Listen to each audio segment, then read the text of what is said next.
কালু, চামেলি, এই কালু, চামেলি, আহা কোথায় গেলি? আমাদের বাড়ির চাকর বাকরগুলো যে কই থাকে সেটাই বুঝি না। সবগুলো বসে খেয়ে খেয়ে একদম লোভ হয়ে গেছে। এই চামেলি, কালু, এদিকে আয় বলছি। আগে মালকিন, বলুন না কি হয়েছে। আচ্ছা মালকিন, আমরা কি কোনো ভুল করে ফেলেছি? আমার পায়ের দিকে তাকিয়ে কি ম্যাও ম্যাও করছিস? হ্যাঁ, দেখছিস না এখানে কত ময়লা পড়ে আছে? তোদেরকে এত মোটা অঙ্কের টাকা দিয়ে রেখেছি কি শুধু খাওয়ার জন্য আর ঘুমানোর জন্য? হ্যাঁ, ছোট লোকের দল। মালকিন, আমাদেরকে ক্ষমা করে দিন, আমরা দেখতে পাইনি। একটা মিনিট সময় দিন, এক্ষুনি পরিষ্কার করে দিচ্ছি। পরিষ্কার করে দিচ্ছি? মগের মূল্য পেয়েছো না? যখন যা ইচ্ছে হচ্ছে তাই করবে। তোদের জন্য যখন আমার পায়ে ময়লা লেগেছে তখন এই বাড়িতে তোরা আর থাকতে পারবি না। আজকেই তোরা এই রাজবাড়ি থেকে বিদায় হবি। আমি রাজার মেয়ে রূপালী। আমি যার উপর একবার অসন্তুষ্ট হই তাকে আমি আর রাখি না। বন্দি হওয়ার আগে আগে এখান থেকে কেটে পড়।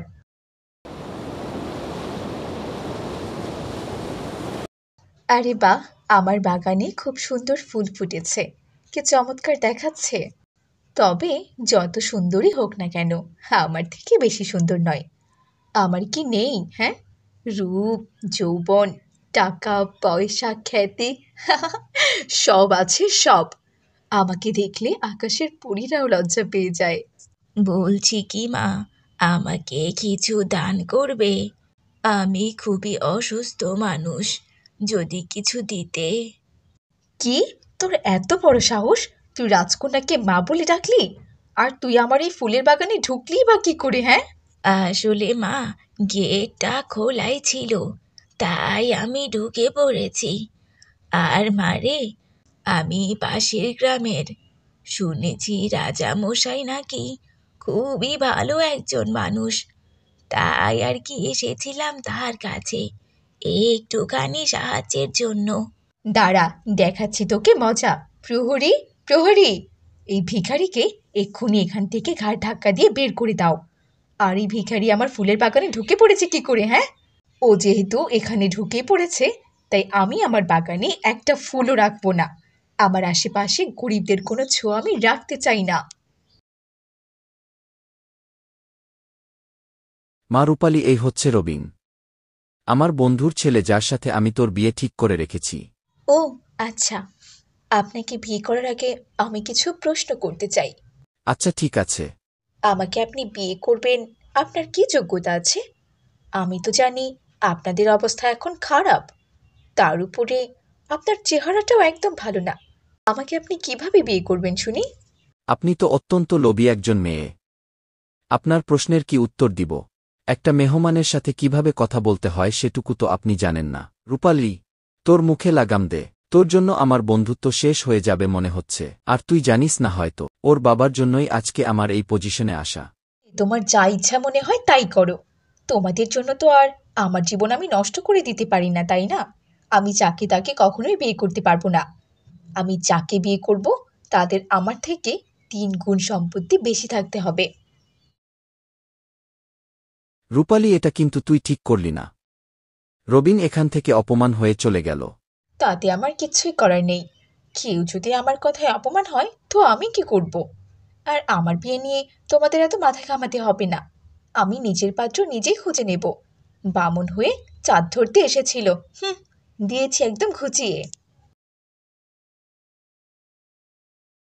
হ্যাঁ গো, আমাদের রূপালী কার মতো হয়েছে? এরকম অহংকারী বদমেজাজি, কারোর সাথে ভালো করে কথাও বলতে পারে না। এই রাজবংশে তো কেউই ওর মতো নেই। আর ও যেমন পাত্র চায় এরকম পাত্র তো কোথাও খুঁজে পাওয়া যাবে না। মেয়েটাকে কি করে বোঝাই বলো তো?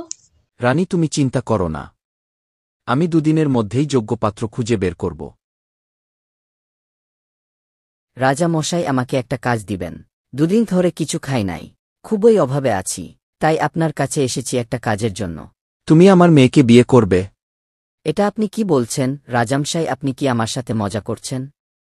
আমি চালচুলোহীন একটা ছেলে, আমার বাবা নাই মা নাই, আমার কাছে আপনার মেয়ে বিয়ে দিবেন? এটা কি বলছেন? না, আমার চোখ কখনো ভুল হতে পারে না। তুমি খুব সৎ একজন মানুষ। তোমার কাছে আমার মেয়ে দিলে মেয়ে সুখে থাকবে, তবে আমার মেয়েকে তোমার মতো করে রাখতে হবে। ভালো মানুষ বানাতে হবে। আর আজ থেকে রাজা মশাই নয় বাবা বলবে। ঠিক আছে বাবা, আপনি যখন আমাকে এত ভরসা করেছেন আমি আপনার ভরসার মান রাখব। মা রূপালী, তোর সাথে আমার জরুরি কথা আছে। আমি তোর বিয়ে ঠিক করে ফেলেছি। আগামীকালই তোর বিয়ে, আমাদের গ্রামের দিনমজুর রহিমের সাথে। কিন্তু বাবা। কোনো কিন্তু নয়। এই বিয়েতে যদি তুই রাজি না হোস তুই আমার মরা মুখ দেখবি। এরপর রহিম আর রূপালীর বিয়ে হয়ে যায়। এরপর থেকে রূপালী রহিমের বাড়িতেই থাকতে শুরু করে। কি? এটা দিয়ে আমায় খেতে হবে?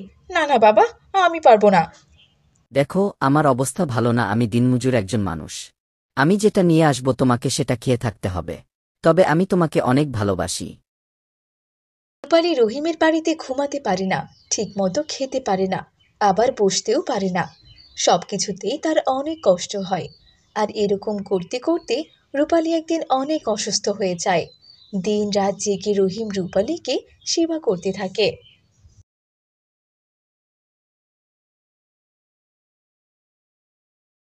শোনো, আমি আমার ভুল বুঝতে পেরেছি। ডাক্তার আমাকে সব কিছু বলে গেছে। আর তুমি আমাকে যেভাবে সেবা যত্ন করেছো, আমাকে যতটা ভালোবাসা দিয়েছো, কেউ আমাকে এতটা ভালো কখনোই বাসবে না। তাই আমি সুখে দুঃখে তোমার সাথেই থাকতে চাই। তুমি আমাকে মাফ করে দিও। তোমার সাথে খারাপ আচরণ করার জন্য আমি সত্যিই খুব দুঃখিত। আর এতদিন আমি একজন ভুল মানুষ ছিলাম, মানুষের সাথে অনেক খারাপ ব্যবহার করেছি। আজ থেকে আর কখনোই এমনটা হবে না। ক্ষমা করে দাও আমাকে। এরপর রহিম তাকে ক্ষমা করে দেয় আর দুজনে মিলে সুখে শান্তিতে বসবাস করতে থাকে।